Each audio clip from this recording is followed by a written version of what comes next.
Tiago, então, capítulo 3, a partir do verso 1 até o 12, é o texto base de hoje.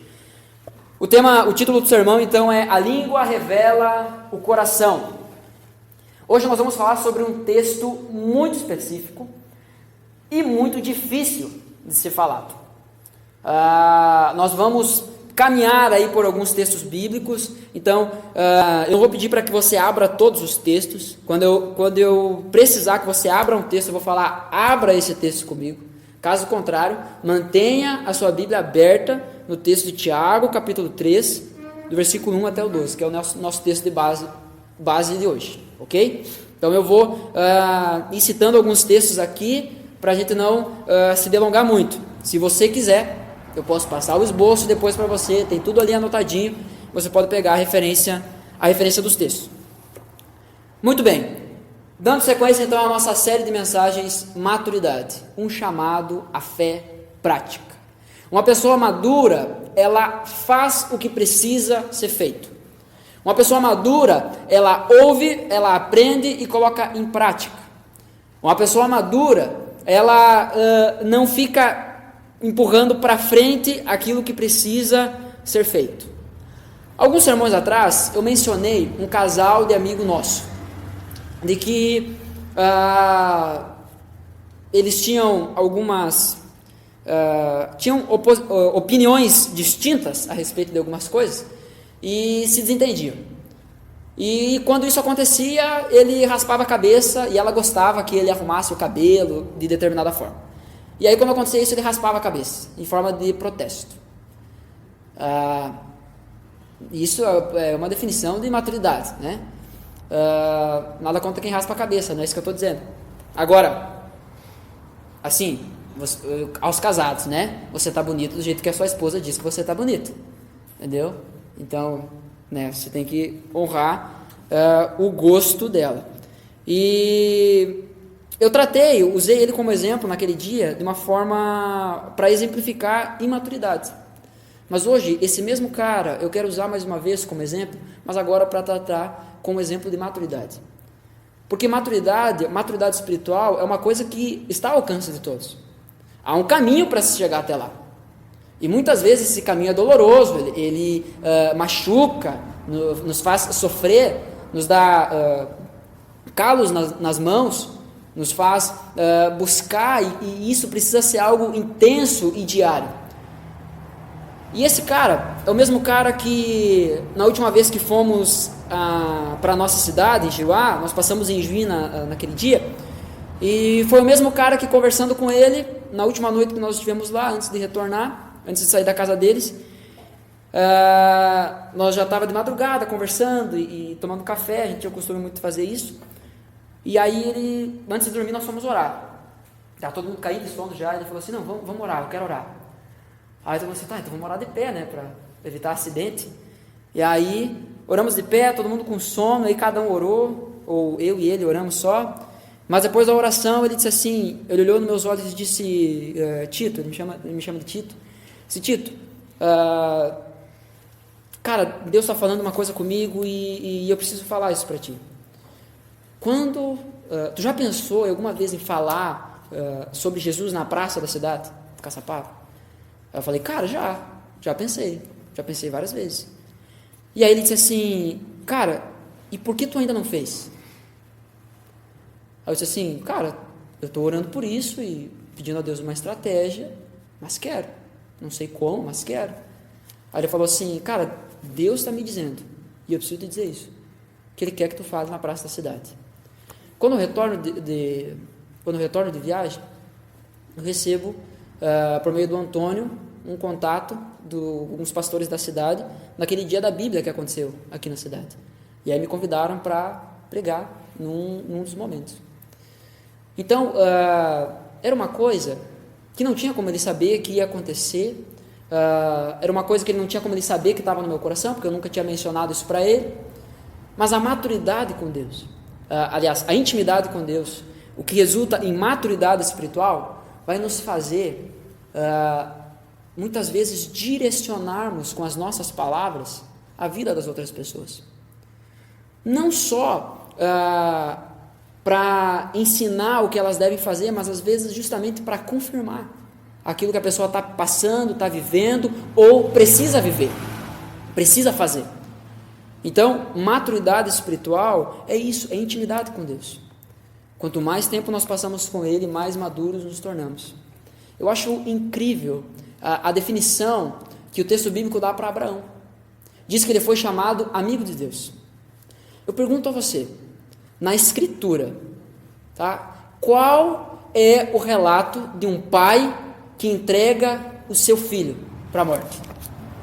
Qual é o relato? Gente, me ajudem. Qual é o relato?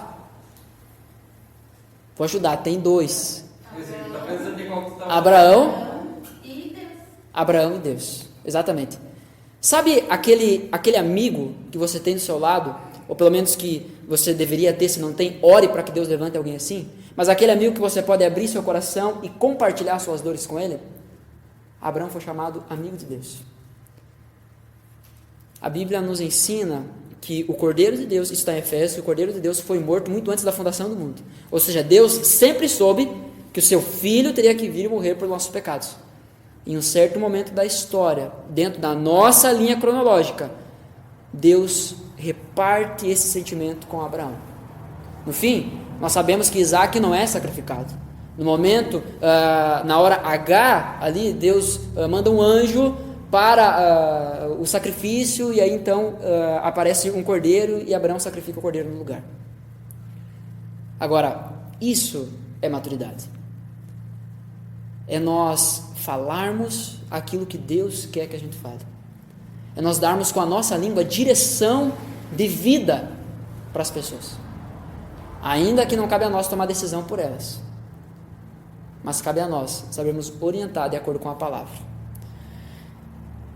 O versículo 1 do texto em questão, Tiago capítulo 3, diz assim, ou melhor, vamos ler todo o texto até o 12 primeiro.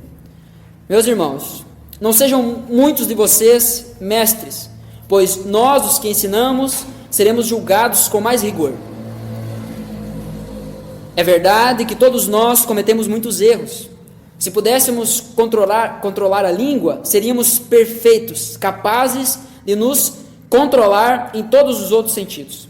Por exemplo, se colocamos um freio na boca do cavalo, podemos conduzi-lo para onde quisermos. Observem também que um pequeno leme faz um grande navio se soltar, para onde o piloto deseja, mesmo com ventos fortes. Assim também a língua é algo pequeno que profere discursos grandiosos. Vejam como uma simples fagulha é capaz de incendiar uma grande floresta. E entre todas as partes do corpo, a língua é uma chama de fogo. É um mundo de maldade que corrompe todo o corpo. Ateia fogo a uma vida inteira, pois o próprio inferno a acende. O ser humano consegue domar toda espécie de animal, ave, réptil e peixe, mas ninguém consegue domar a língua. Ela é incontrolável e perversa, cheia de veneno mortífero. Às vezes, louva nosso Senhor e Pai, e às vezes amaldiçoa aqueles que Deus criou à sua imagem. E assim, bênção e maldição saem da mesma boca. Meus irmãos, isso não está certo. Acaso de uma mesma fonte pode jorrar água doce e amarga? Pode a figueira produzir azeitonas ou a videira produzir figos? Da mesma forma, não se pode tirar a água doce de uma fonte salgada.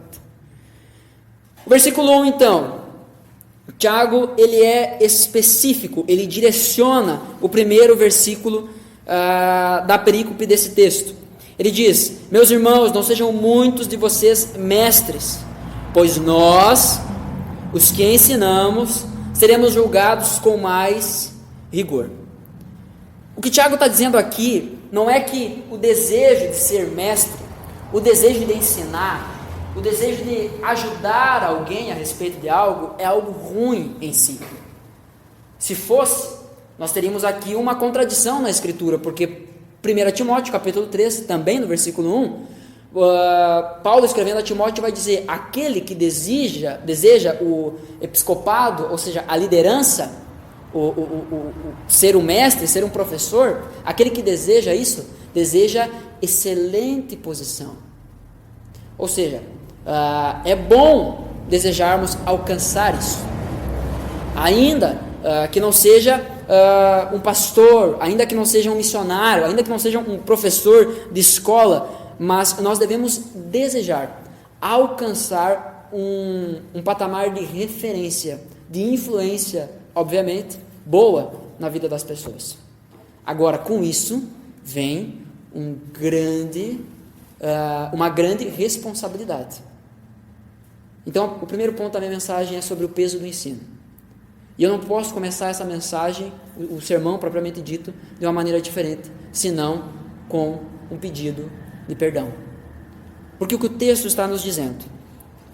Nós que ensinamos, seremos julgados com mais rigor. O versículo 2, Tiago então engloba todo mundo. Ele está falando, é verdade que todos nós cometemos muitos erros, mas todos nós pecamos no falar. Então, eu não posso continuar tratando esse tema sem, hoje, sendo o pastor dessa congregação, compreendendo que eu serei julgado com mais rigor. Há um peso no ensino.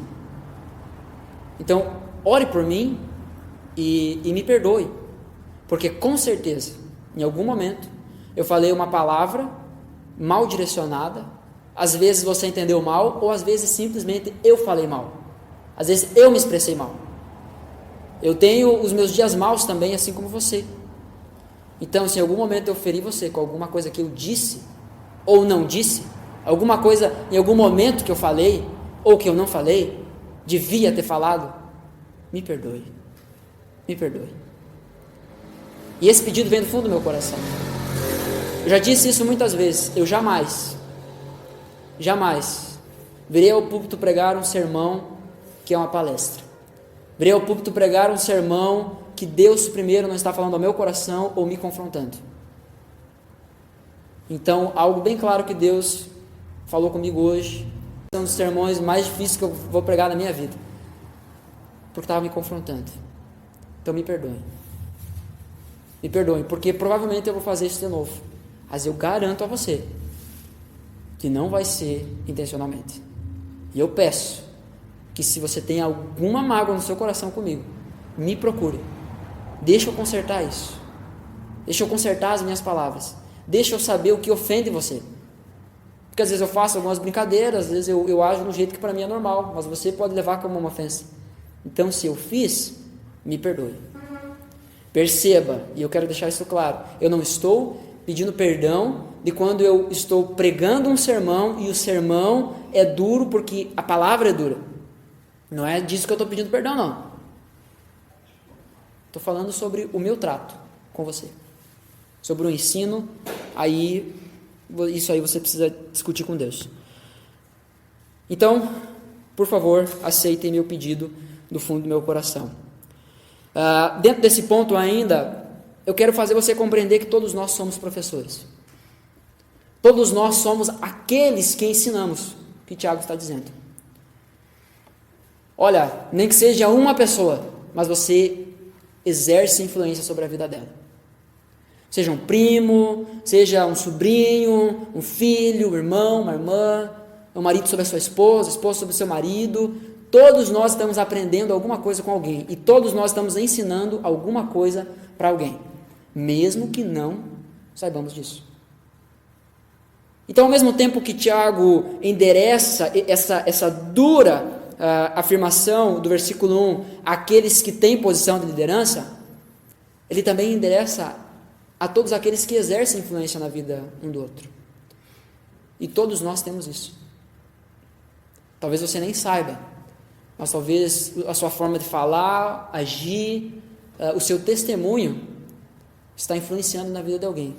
E a partir do momento que você ensina alguém, seja da forma que for, pelo meio que for, você será julgado com mais rigor.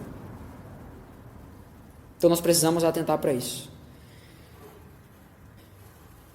Queridos, o versículo 2 então, Tiago ele pega aqui e coloca todo mundo no mesmo barco. Então ele diz, é verdade que todos nós cometemos muitos erros. Se pudéssemos controlar a língua, seríamos perfeitos, capazes de nos controlar em todos os outros sentidos. O que Tiago está dizendo aqui? Eu vou expor os versículos aqui, e no final, na conclusão, eu quero fazer uma consideração mais prática sobre esse texto. Então, eu quero construir primeiro com você o entendimento, por isso aqui então eu vou ir seguindo, vou lendo alguns textos, se você quiser abrir e acompanhar, se não, apenas ouça e preste atenção aqui junto comigo. Então, segundo ponto, é que esse é um erro comum. Pecar no falar é um erro comum. Perceba e atente muito bem para isso. Eu não estou dizendo que é um erro normal. É um erro comum. Normal é aquilo que acontece e não é errado. Comum é uma coisa que todo mundo faz, mas que não necessariamente está correta. E nós vamos entender isso ao longo do texto. Todos nós pecamos. Romanos 3:23 vai falar isso, que todos pecaram e não alcançaram o padrão da glória de Deus, como traduz a NVT. Romanos capítulo 5, versículo 12, vai dizer: quando Adão pecou, o pecado entrou no mundo, e com ele a morte, que se estendeu a todos, porque todos pecaram. Então, todos nós pecamos, todos nós somos falhos, e eu sempre digo isso. Mais para o final da carta de Tiago, nós vamos tratar especificamente sobre esse tema, sobre confissão de pecados. E é interessante que Tiago diz assim, que para sermos curados dos nossos pecados, nós precisamos confessar os nossos pecados uns aos outros. Agora, quando eu não confesso o meu pecado, eu sou o único prejudicado. Porque o outro, o próximo, o meu amigo, ou o meu pastor, aquele que me acompanha, ele sabe que eu sou pecador. Ele sabe que eu sofro com tentações. Ele sabe que eu peco todo dia. Quando eu não confesso e não peço ajuda, eu sou o único prejudicado. Entenda, você procurar ajuda, alguém que você realmente confia, alguém de Deus, tá? Não é você ir para o confessionário de um padre, ir lá confessar, ele te mandar rezar 3 Pai Nosso, 7 Ave Maria e não sei quais outras rezas que tem. Eu fui um péssimo, não sei como é que chama, quando eu fiz catequese, aluno. Mas, gente, sabe, é abrirmos o nosso coração uns para os outros. Todos nós somos pecadores. Se você chegar e abrir seu coração para aquela pessoa que você confia, ele não vai chegar à conclusão: nossa, fulano de tal é pecador. Claro que não, já sabe disso. Esse é um caminho de restauração, esse é o caminho onde Deus abençoa. No Café em Dia, na quarta, nós falamos sobre comunhão. Como Deus abençoa a comunhão. Como Deus compara a comunhão com coisas tão preciosas na Bíblia. Então, todos nós pecamos. Todos nós temos pecados. Porém, as nossas falhas, os nossos pecados, eles são distintos. Eu tenho mais dificuldade em uma área. Você tem mais dificuldade em outra. E é por isso que nós somos um corpo. Assim como as nossas qualidades são diferentes, assim como nós seremos mais fortes juntos, porque aquilo que eu não sei fazer você sabe, da mesma forma, a minha falha, muitas vezes você já conseguiu dominar. Você não cai mais naquilo, e você vai me ajudar a levantar nessa área. Então, que todos nós pecamos, isso é uma verdade absoluta. Agora, nós temos falhas diferentes. Eu li uma frase uma vez, e eu não sei quem é o autor, até procurei hoje, não consegui localizar ela, mas que diz assim, mais ou menos assim, que a única diferença entre o meu pecado e o pecado do outro é que muitas vezes eu consegui disfarçar a minha miséria, ele não. Ou seja, muitas vezes a gente descobre que fulano de tal pecou porque foi descoberto.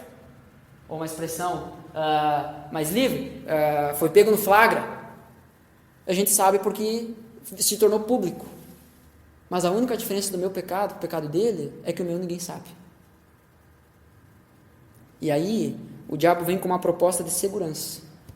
Fica assim, continua assim, não conta para ninguém. Ninguém descobriu. E toda vez quando você tentar, estou adiantando Talvez a última mensagem dessa série.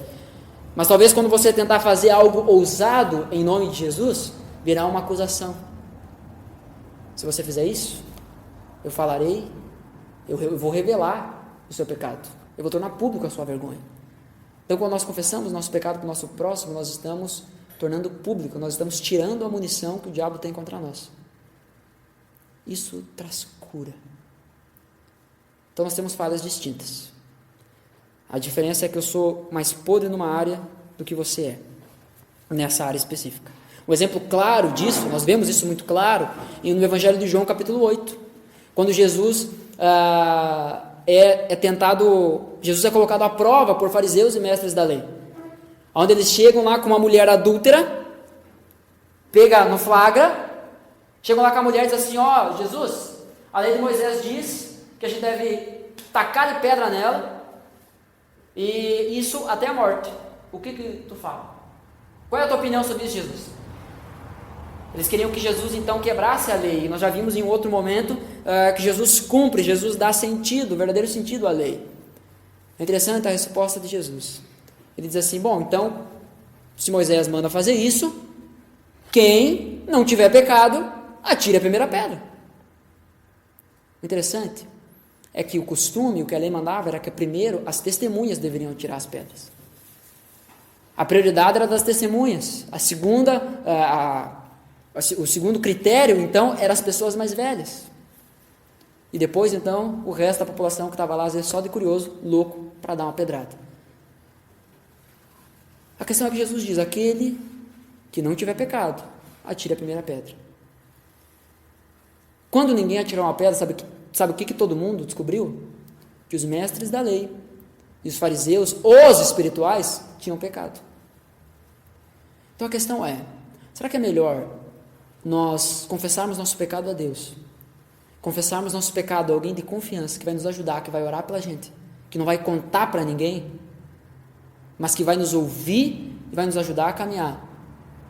Será que é melhor revelar nosso pecado assim, ou esperar que o nosso pecado em algum momento ou outro seja exposto em alguma situação? Porque deixa eu te dizer, ele será. Ele será. As nossas falhas são distintas. O pecado da língua, porém, é algo que nos torna comum. É uma coisa que nós temos em comum. Todos nós já falamos o que não devíamos. Seja na forma, seja para quem, seja quando, todos nós já fizemos isso. Versículo 3 a 5 do texto bíblico, então. Aqui, Tiago usa 3 exemplos, 3 figuras de linguagem aqui para falar sobre a língua. E o que ele está querendo dizer aqui, então, o terceiro ponto é que a língua, ela é um órgão colocado no nosso corpo, pequeno e grandioso. Perceba comigo o texto. Ele usa, então, 3 exemplos. Primeiro, qual é? Freio. Se colocarmos um freio na boca do cavalo, podemos conduzi-lo para onde quisermos. Provérbios capítulo 21, versículo 23 vai dizer: cuide da língua e fique de boca fechada, e você não se meterá em apuros. O que o freio faz na boca do cavalo? O que eu estou falando aqui é só em teoria, tá? Eu nunca andei a cavalo, ninguém nunca me explicou isso. Mas o que o freio faz? O próprio nome eu acho que já fica bem claro, né? Diz para o cavalo que não é ali que é para ele ir. Para ele parar e direcionar para onde ele vai. É isso? Nortear o cavalo? É. Se ele está indo para o lugar errado, direciona e faz ele parar de ir para aquele lugar errado que ele estava indo. Olha só o que o texto de Provérbios vai falar. O livro de Provérbios fala muito sobre a língua. Eu peguei apenas um texto para cada exemplo. Mas o que ele diz? Cuide da língua e fique de boca fechada. Tiago, no capítulo 1, ele já vai falar sobre isso. Agora, no capítulo 3, ele trata especificamente sobre a língua. De uma forma mais incisiva. Mas ele vai dizer: estejam sempre prontos para ouvir, tardios para falar. O que Tiago está dizendo assim, ó, escuta mais. Fecha a boca. Coloca um freio, né? Cuide da sua língua, porque ela é pequena, mas ela é capaz de discursos grandiosos, como diz o texto. Muitas vezes, nós somos tentados a falar algo, e até o Espírito Santo ministra em nosso coração e em nossa mente. Não fala. É aquele freio. E o que a gente faz? Fala. Seja algo estrondoso, escandaloso, seja algo pequeno. Então nós precisamos tomar esse cuidado. Tiago também compara a língua como um leme. Vai dizer, observem, versículo 4, observem também que um pequeno leme faz um grande navio se voltar para onde o piloto deseja, mesmo com ventos fortes. Assim, também a língua é algo pequeno que profere discursos grandiosos. Provérbios 12, 6 diz, as palavras do perverso são emboscada mortal, mas as palavras dos justos salvam vidas. A minha palavra vai funcionar muitas vezes como leme na vida dos outros. Vai direcionar, vai mudar a direção. E a minha palavra ela precisa ser oportuna. Quando Deus me manda calar, eu calo. Quando Deus manda eu falar, eu preciso falar. Eu não posso deixar para depois para falar. Lembre-se que meia obediência é uma desobediência completa. Então, o pecado, ele não é só ativo. O pecado também é passivo. O pecado não é só o que eu faço, mas é também o que eu deixo de fazer. As palavras do perverso são emboscada mortal, mas as palavras dos justos salvam vidas. Já parou para pensar nisso? Que as suas palavras podem salvar vidas. E às vezes não só espiritualmente falando, mas literalmente no sentido físico, material. Não vá em tal lugar. Não anda com esse tipo de gente. Não ouve tal tipo de coisa. Nós precisamos tomar cuidado com o que nós falamos e até mesmo com o que nós deixamos de falar. Porque muitas vezes, por nós não estarmos falando coisas boas, outras pessoas estão falando coisas más. E a vida das pessoas estão como numa emboscada mortal. O nosso silêncio é um grito de desobediência a Deus, em muitas vezes. O terceiro exemplo, então, que Tiago usa é a fagulha, ou faísca. Então ele fala no versículo 5, na parte B, vejam como uma simples fagulha é capaz de incendiar uma grande floresta. Provérbios 16, versículo 27 vai dizer, a pessoa sem caráter cria problemas, as suas palavras são fogo destruidor. Gente, que tristeza, que desgraça é você cruzar com pessoas que não têm caráter. Pessoas que você conversa ou às vezes confia algo e essas pessoas não guardam. Aquelas pessoas que mentem, ou aquelas pessoas que promovem a destruição. A nossa língua é comparada como uma fagulha, no sentido de que, às vezes, você fala assim, alguém vem e conta uma coisa para você e você diz assim, ó, não vou falar nada, mas, e aí solta o veneno, né? Solta ali a faísca, solta a fagulha. Você já acendeu um palito de fósforo e apagou propositalmente ele? Eu sou meio moloide para acender palito de fósforo, então às vezes eu acendo e ele apaga sem eu querer. Mas propositalmente, é difícil apagar um palito de fósforo quando você acende? Não, né? É só, deu. Agora, vai apagar um incêndio com sopro. Mas muitas vezes começa com algo muito menor do que um palito de fósforo. Nós vemos aí lugares onde a seca é tão grande que chegam a fazer campanha para que os fumantes não joguem o toco de cigarro no canto da rua, do asfalto, quando estão viajando, porque aquilo ali é capaz de iniciar um grande incêndio, e aí você já não consegue mais apagar, não com um sopro, pelo menos. E ainda depois que o fogo é apagado, ficam destroços, ficam ruínas, há um estrago muito grande. Tiago compara a nossa língua com isso. Já percebeu?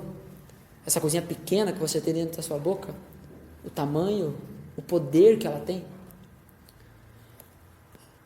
Um certo teólogo disse uma vez que o nosso maior inimigo está atrás dos nossos dentes. Se não é o maior, pelo menos é um dos maiores. Então, o primeiro ponto, o peso do ensino. Segundo ponto, comum. Terceiro ponto, um órgão pequeno e grandioso. Quarto ponto, tem um potencial destrutivo. No versículo 6, nós vemos aqui Tiago fazer a afirmação mais severa sobre a língua em toda a Escritura. Você não vai encontrar um texto mais difícil, mais, um texto mais duro que esse sobre a língua. Lendo comentários bíblicos sobre esse texto, alguns comentaristas chegaram a dizer que esse é um dos textos mais difíceis de tratar da Escritura. E não é à toa, perceba comigo, versículo 6, e entre todas as partes do corpo, olha só, todas as partes do seu corpo, entre todas as partes do corpo, a língua é uma chama de fogo, é um mundo de maldade, que corrompe todo o corpo, ateia fogo a uma vida inteira, pois o próprio inferno a acende. Eu quero tentar ilustrar de uma forma que fez sentido para mim, a língua. Não é que a língua foi invenção do inferno. Não é que a língua foi invenção do diabo. E aqui o inferno é usado como é uma referência à ação de Satanás. Não é que foi o diabo que criou a língua. Não é que Deus, o plano original de Deus foi que a gente não tivesse língua. E a gente só criou língua depois que Adão pecou. Não, nada disso. A língua é uma bênção de Deus. Com a língua que nós vamos direcionar a vida de outras pessoas com palavra de bênçãos. Agora, uma ilustração que me deixou um pouco mais tranquilo com esse texto, eu oro para que sirva para você também. O cuidado que nós devemos tomar com a língua é o mesmo cuidado que nós devemos tomar com o cachorro manso. Já ouviu essa história? Ele não morde. Ele só quer brincar. Não, ele é manso. Você pode confiar, mas ele ainda é um cachorro. O cuidado que nós devemos ter com a língua é o mesmo cuidado que nós devemos ter com o cachorro manso. Não fica brincando. Ele ainda é um cachorro. Se você, vou usar uma expressão bem livre aqui, se você marcar a bobeira, ele vai morder, ele vai pegar. Isso pode acontecer a qualquer momento. Então fique atento. A língua, o nosso falar, e aí sim agora entendendo o que o texto está querendo dizer sobre ser incendiada pelo inferno, é que a deixa muito fácil que o diabo encontra para entrar na nossa língua. O diabo pode não ter a brecha do adultério para entrar na sua vida. O diabo pode não ter a brecha da mentira para entrar na sua vida. O diabo pode não ter a brecha, pense no que você quiser, no pecado que você quiser. Agora, a brecha da língua constantemente está aberta a ele. Lembre-se, não é só não falar. Às vezes não é só falar o que é errado, às vezes é deixar de falar o que é certo. Às vezes é você deixar de orar por alguém que Deus tinha mandado você orar. Às vezes é você assumir a posição dentro do seu lar, homens, sacerdotes do lar. Você deixar de assumir sua posição como homem da casa e falar a palavra de Deus dentro da sua casa. A se dedicar à leitura pública das Escrituras. E você não vai fazer isso numa praça, num culto, se você não fizer isso dentro da sua casa. A língua é uma brecha pelo qual o diabo entra nas nossas vidas. A língua é boa, porém ela foi corrompida pelo pecado. Nós devemos guardar a nossa língua. Quinto ponto, do versículo 9 até o 10, a parte A. Bênção e maldição. Às vezes, versículo 9, às vezes louva nosso Senhor e Pai, e às vezes amaldiçoa aqueles que Deus criou à sua imagem. E assim, bênção e maldição saem da mesma boca. Meus irmãos, isso não está certo. Queridos, a língua, Provérbios capítulo 18, versículo 21. A língua tem o poder para trazer morte ou vida. Quem gosta de falar, arcará com as consequências. Nós vemos Jesus falando que cada um prestará conta de cada palavra que saiu da sua boca.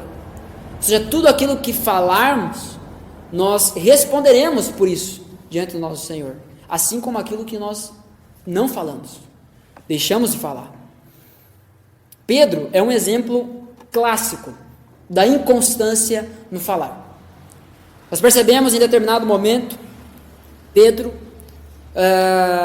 conversando com Jesus, enquanto estavam ali questionando quem Jesus era, e Jesus pergunta aos seus discípulos, então, vocês quem dizem que eu sou?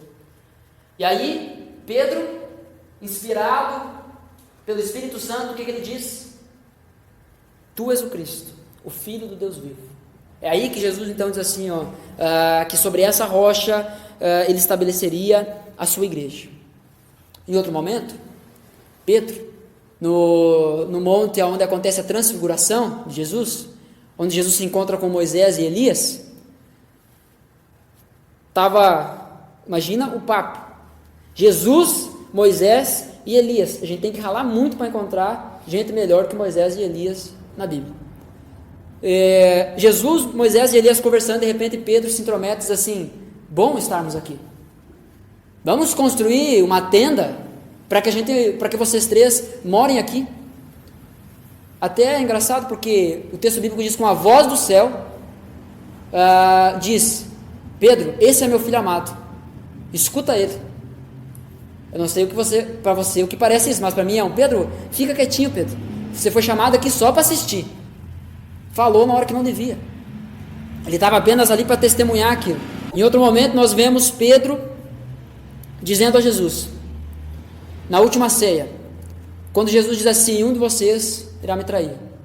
Pedro diz assim, Jesus, nem que me custe a minha vida, eu não vou te trair. Jesus fala, Pedro, ainda hoje, você me trairá 3 vezes antes que o galo cante.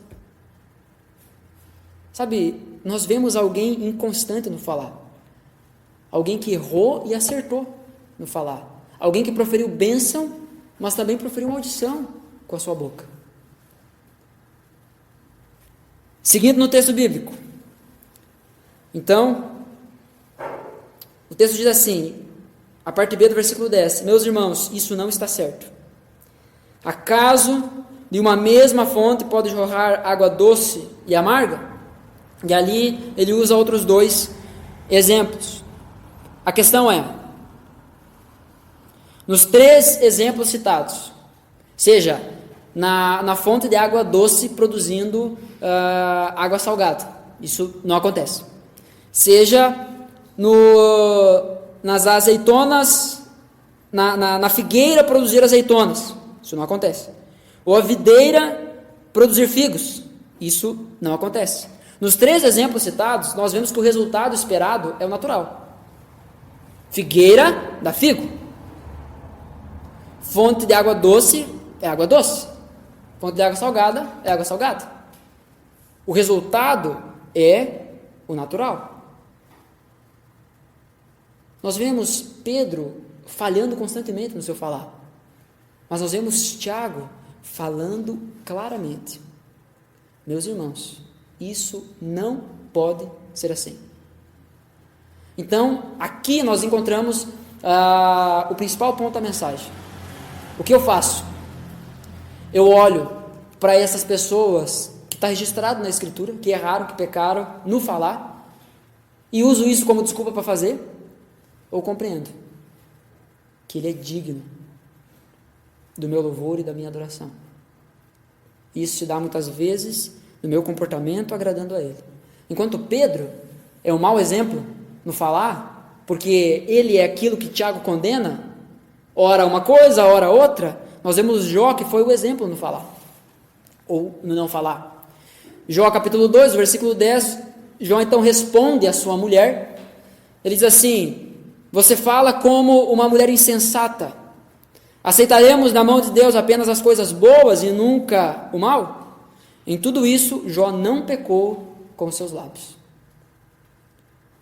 Jó não abriu a boca para falar contra o que Deus estava fazendo.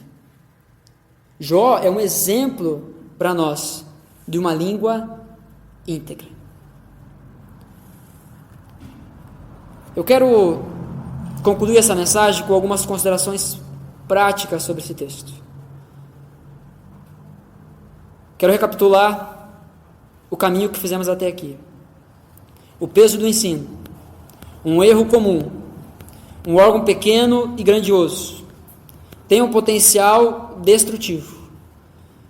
Com ele, podemos proferir bênção e maldição.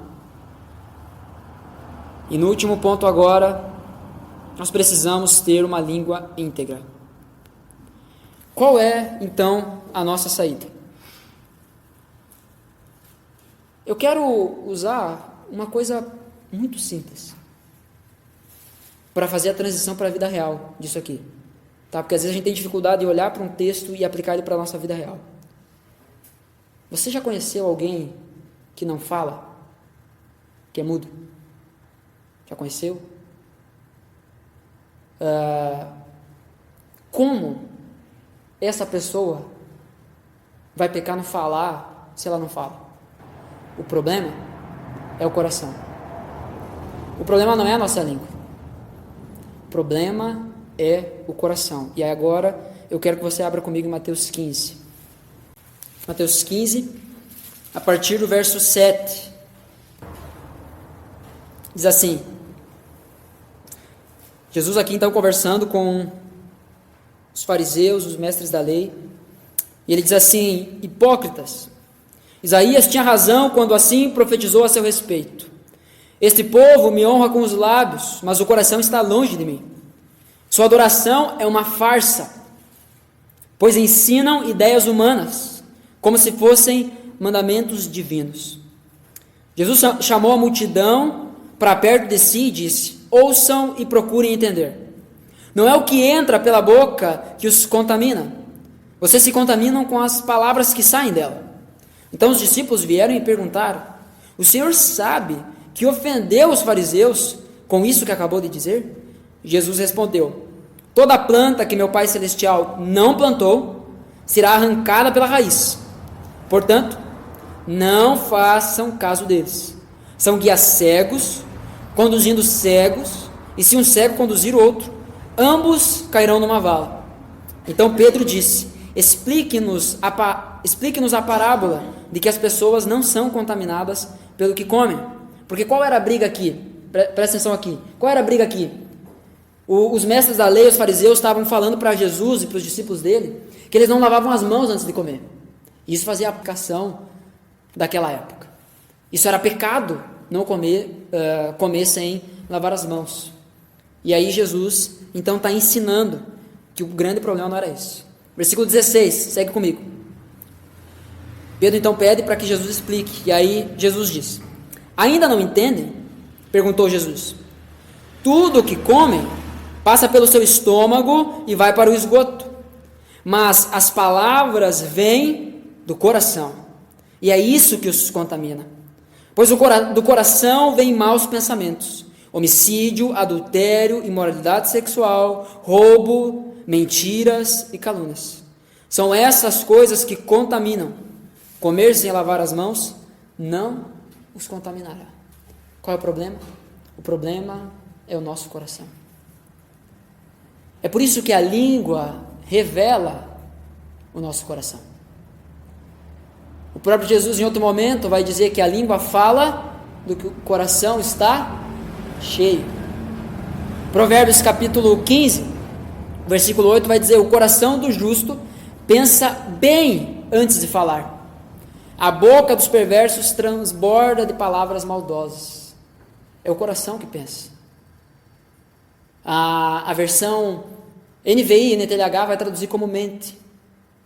Que a mente trabalha, a mente reflete antes de falar. Mas a questão é o centro do ser do homem. Nós falamos aquilo que a nossa boca está cheia. inclusive nas nossas brincadeiras, inclusive nas nossas palavras despretensiosas. Sabe quando você fala uma coisa e diz, não, mas eu não quis ofender? Às vezes, eu não estou generalizando, mas às vezes, lá no fundo, há alguma coisa mal resolvida com aquela pessoa, que você aproveitou aquele momento para dar uma patada, né? Vamos dizer bem a palavra, para você extravasar. Isso é pecado. A maturidade, ela se encontra nas pequenas coisas. Você não precisa fazer algo extraordinário. Sabe o que nós devemos fazer diante de uma palavra dessa? Ir para casa, orar e pedir para que Deus controle a nossa língua. Pedir para que Deus feche a nossa boca.